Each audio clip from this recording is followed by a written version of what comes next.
Hi, in today's video we're going to explore Hit and Mix's new creative platform Deep Create, which is their creative platform that allows us to not only separate and manipulate stems using their unique RipX format, but we can actually create projects wholesale within it, not unlike something between a DAW and an audio editor. So as we explored in our STEM shootout, to bring audio into Deep Remix or Deep Create, you are going to have to import it. To separate the audio and convert it to their unique RipX format called Rip Audio, which allows MIDI and audio to be treated the same.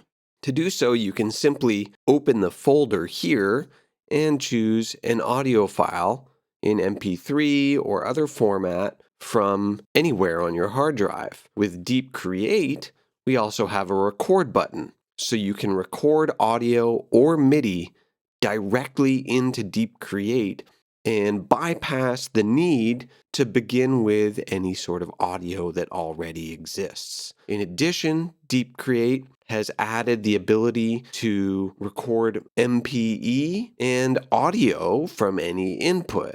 Hit and Mix has also revamped all of the effects that are included, which now feature extensive automation capabilities that we'll explore shortly. So before we dive all the way in, a brief tour of the interface.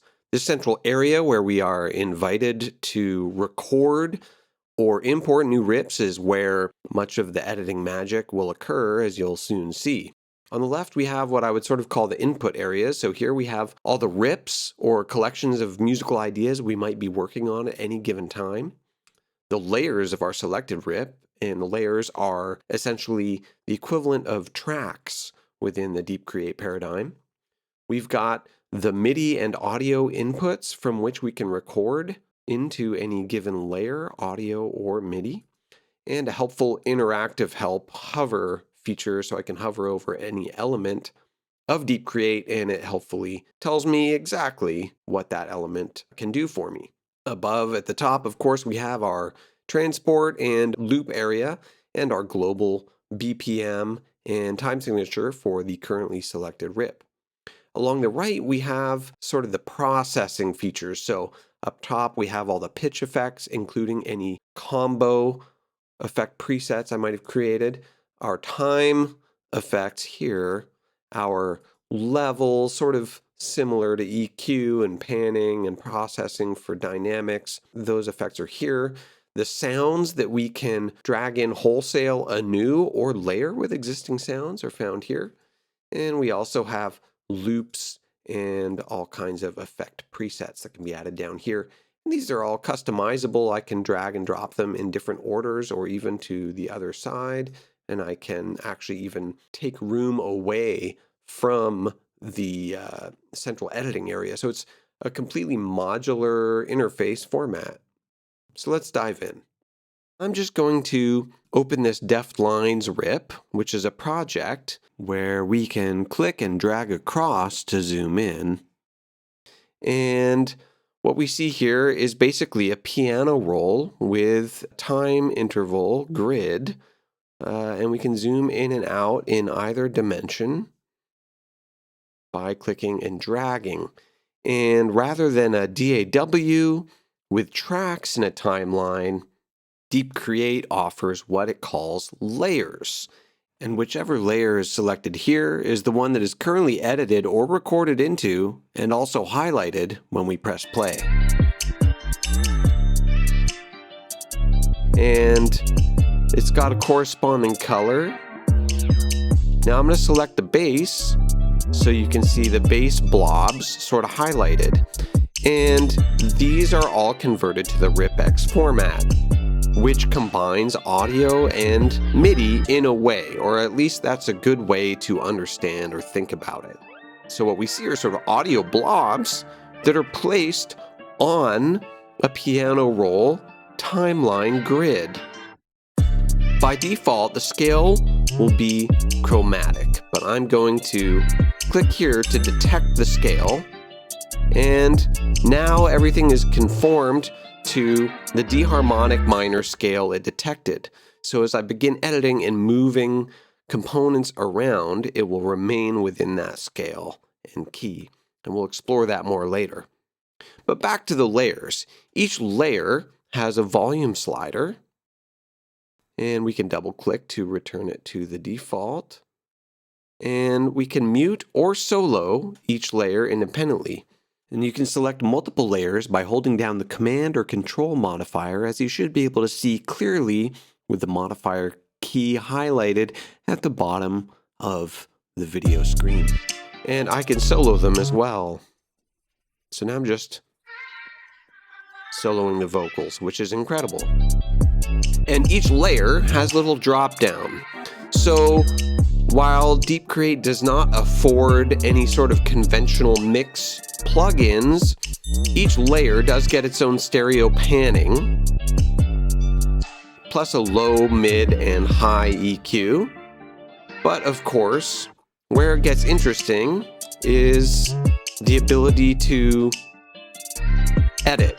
Now I'm just going to select a span of the arrangement in the loop scrub area and enable looping here. Let's go ahead and just solo the voice, and I can select each sort of vocal blob independently.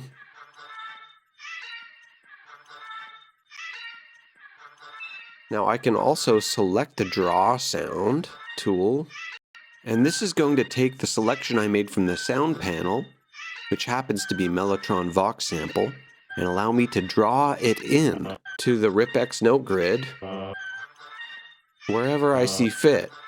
So this is where Deep Create really begins to shine as a unique creative tool. So it's kind of resampling itself here. Now on the right sidebar, we have our pitch, time, and level effects.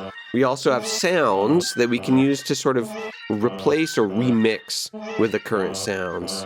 Now, if you want to apply effects and sounds across all audio within the selected layer, you might want to just select an entire span of time, but personally I find it more interesting to apply effects and sound layering automation on a per note basis, which is one of the uniquely flexible features Deep Create allows. So I'm going to switch back to the move and select tool. So this is all selected, that's good. And I'm going to enable the pitch to scale. Now I can quantize the pitches as well. And by flattening the pitches, I can remove some of the pitch glide. I think instead I want to flatten the pitches a bit, and you'll notice the contours of changes in pitch, they flatten out. Now I'm going to select just this one blob and impose vibrato just on that. And when I click the vibrato effect, we get a contingent vibrato automation lane for that one blob.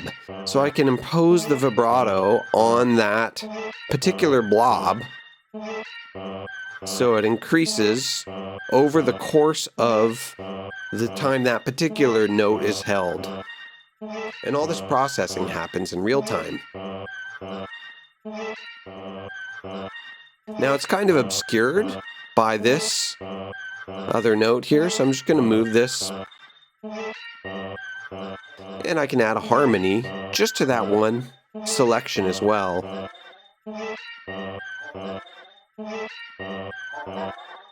And now I've just added a chord to that one vibrato slid up note, and I can say, hey, I don't want the full chord right away. Let's sort of fade the chord amount in. Okay, so we're already arriving at all kinds of sound design ideas that are difficult to even imagine creating in any other sort of platform that I'm aware of.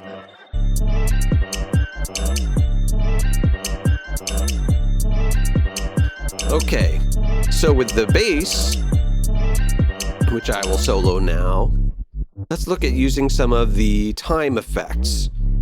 So I really like this glide here. I wonder what would happen if we imposed a chord on that. well, it was a little bit too gained out. Perhaps a harmony would be more appropriate. Ooh, that's nice. And I can warp the time of it. So the time warp is factorization by a multiple. So by default, everything is warped times 1. But if I half it, then it's half as long, or I can double it. Okay, yeah, the times 1.4. This is starting to get interesting. We can also select a sound and combine it with, like, let's combine it with this Les Paul.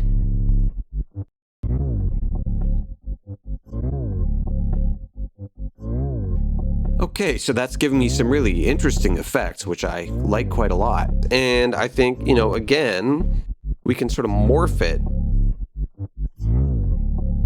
into that Les Paul at the end, so we get those kind of harmonics. And just to smooth it out, I'm just going to fade it off at the end. And we can add any sound in our hard drive to the sound library by adding a folder. It takes a moment to import to the RipX format, and so we can layer any sound with any sample we like. We can also select a VST3 plugin, but it's a little particular in that you have to select a preset of that plugin, and then it's going to export that preset to your library. So it's not like you get access to the VST3 plugin outside of this one moment of importing. Let's go ahead and check out Arturia's ES80 V4. I have to go ahead and select. Of course, we could drop the imported Coolology preset into a new layer and draw in some sounds, or even play them in via MIDI or MPE. I think it's time to look at some other creative purposes other than simply manipulating ripped audio created by others. So I'm gonna go to my rips section here, and I've got a blank slate. So let's just go to our blank slate and look at this. We've got an empty grid that I can populate with whatever sounds I want. So I think just to give myself a bit of a slower tempo, I'm going to enter 111 and apply that to the rip. And I can see here, this is a beat grid. This is 4 beats, I believe. And I've imported some free Wave Alchemy samples from this Miami tape folder. And I'm just going to drag some one-shot samples to create a bit of a loop here. And so I'm going to take this somewhat more workable kick and just Command D to duplicate it. And I'm going to drag it back a little bit, and I'll do this 2 more times. So we've got, what do you know, a little kick loop. And now I think I'm going to add a vocal layer, and let's see if I can get the voice input recording. Okay, there we go, from the MacBook Pro microphone. Enable recording, and hey, yo, there's some blobs. My voice is a blob. Okay, and I've got more than enough garbage material here, but let's see what we can do to manipulate this, and then maybe I'll add some MIDI. So let's go back to our loop. Recording, and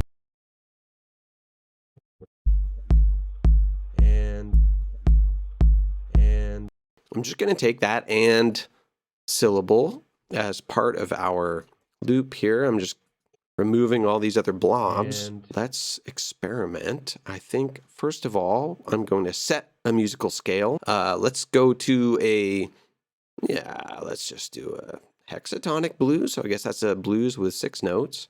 And I'm going to make sure everything is, auto pitch 2 scale. Very cool. And I can duplicate that and I'm going to simply harmonize it. And I'll duplicate it one more time. And There we go. I'll just pause playback to get a handle on it because the transport keeps following it around. Okay, so now I think I'm going to select all three of those and switch to the split tool. And I think I'm going to just get rid of the first little bit of each of those. And I don't really want the consonant at the end, but I'm just going to see what I can do to impose a little pitch effects on there. So I want to try to add some vibrato just to that highest note.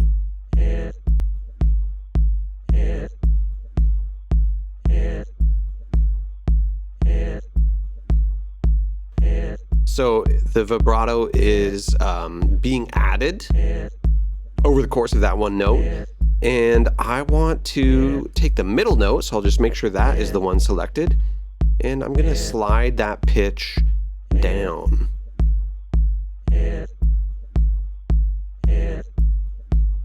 I think let's go and add some reverb here.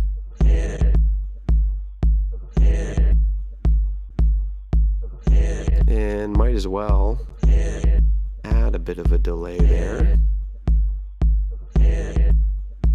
I think it's time to find some other percussion elements. So I'm going to be careful to add another layer here. Just call it percussion. And I've just got an 8th note grid, but if I zoom in a little more, I can get 16th notes.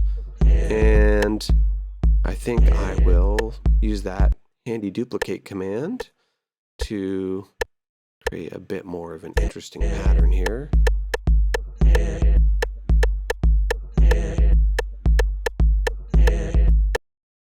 I think what might be a little more interesting is to take some of these hits and instead change their pitch. And so I can do that by simply moving them up or down. Let's go ahead and add a bass. I'm going to tell it to receive input from my launch key, which is connected here, my MIDI controller. And it's got this sort of default electric bass sound, which we can manipulate later. But let's just go ahead and start recording in. I'll arm the layer for recording. There's some blobs. My voice is a blob.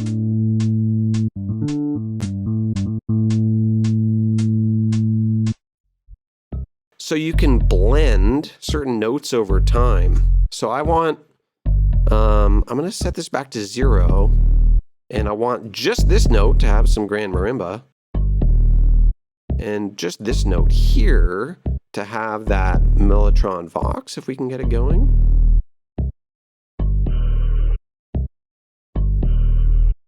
And let's go with the Tashagoto harp here. Now, the idea is you're going to have this virtual instrument library populated with your own custom sounds, but we can take notes and on a per note basis impose different sounds.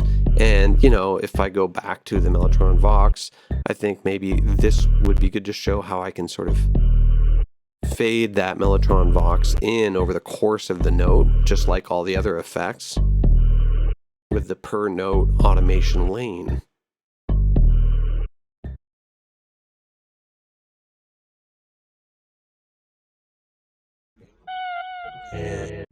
It's worth mentioning the effects can be combined by dragging one on top of another to make your own presets, which adds a whole other layer of customizability and flexibility.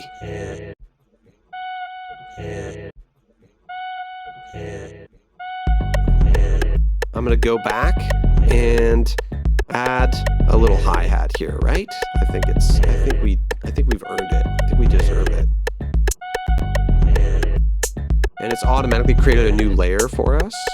So I'll just select the hit and you know where we want that.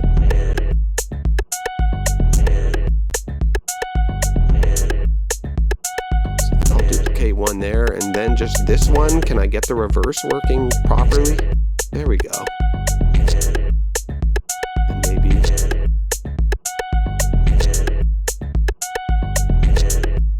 this is to demonstrate how rapidly you can create really unique ideas that are difficult to arrive at in a standard audio editor or in a DAW.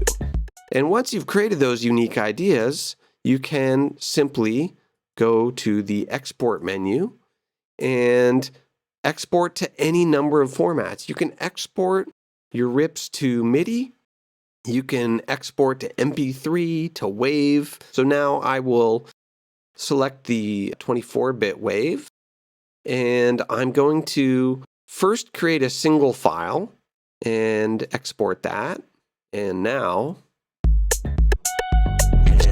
so there's the entire batch of audio with all the weird vocal stuff I recorded by audio and all the MIDI I recorded. But perhaps more usefully, we can export just a particular layer or all of the layers as separate stems. And yeah, let's just select within that loop area the separate stems. Now separate layers, I should say, because I created this myself. Many different layers, so let's export those. And here we go. With all the automation per note baked in.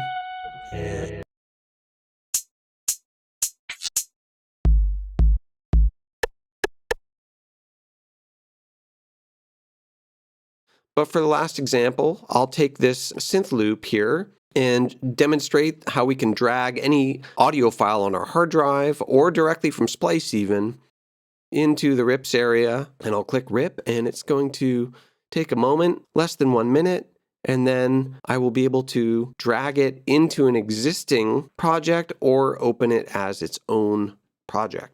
Here's our imported rip.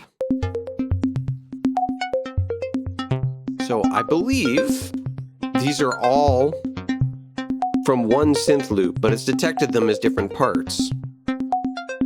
Now I want to take these and copy them into my blank slate.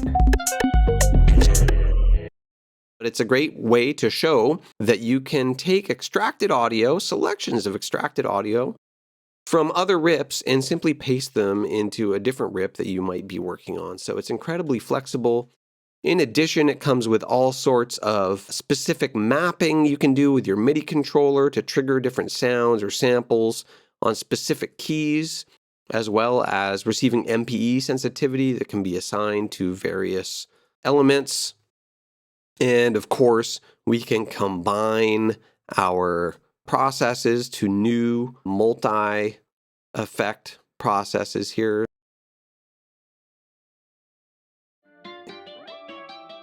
For more information, I would go back to the RipX Hit and Mix website, where they've got all kinds of other videos and tutorials, reviews, and blog articles, all worth checking out if you want more information. And they've got a 21-day demo version for download on their website, which should be enough time to get you acquainted with this powerful tool for your creative toolkit. So that's been a look at Deep Create from Hit and Mix.